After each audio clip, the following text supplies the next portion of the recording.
We don't make a shechianu on the final days of Pesach.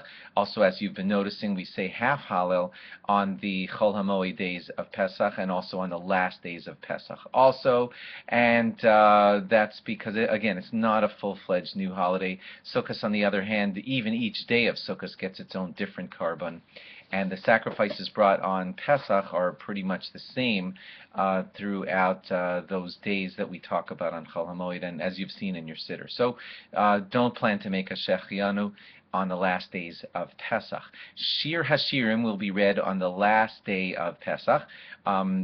And other things you need to know. Also, Yizkor, of course, is recited on the last day of Pesach. Interestingly, this is kind of like a piece of trivia for you, but the last day of Pesach for us will be on Shabbos. For people in Israel, the last day of Pesach is Friday, and that's going to make for an interesting situation, such that in Israel, they will already be reading the next Parsha this Shabbos, and we won't, because we'll be reading the Pesach reading, and therefore we're going to be off, and we're not going to be reading the same Parsha as they are in Israel for a short while till we get to a double Parsha, where we will have a double Parsha and they won't. I hope I said that correctly, and that will help us get back on track. But meanwhile, for this Shabbos and for the short foreseeable future, we're not going to be reading the same thing as what they're reading in Israel. On the 8th day of Pesach, you may know, on the 8th day of Pesach, there is a custom for those people who have not been eating gebrachts, that's matzah soaked in water. They have not been eating it the whole Pesach. There is a leniency to allow that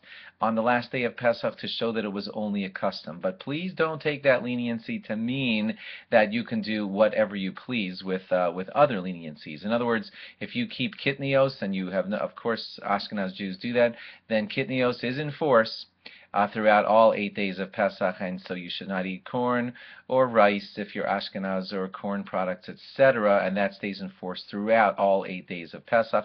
All the laws of Chametz stay in force all throughout all 8 days of Pesach. Only that gebrachts law custom, which is a custom, is treated more leniently on the last day of Pesach. And please, I hope you're hearing this before Yom Tov. Don't rush to eat your chametz like 1 minute after the holiday is over, because you have to leave some time for your rabbi to buy back the chametz that was sold from the non-Jew, and that could take a little while, so check with your rabbi.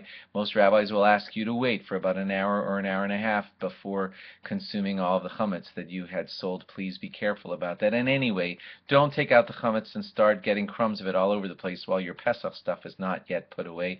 Carefully put away all your Pesach stuff, and then it's appropriate to bring out your chametz supplies. And don't be so quick to buy any piece of chametz either. We'll talk about that afterwards. You have to be careful about that, but that we'll tell you in our next halacha. Thanks for logging on. Have a wonderful Shabbos and Yom Tov, and log on again after Shabbos and Yom Tov for more. Bye-bye.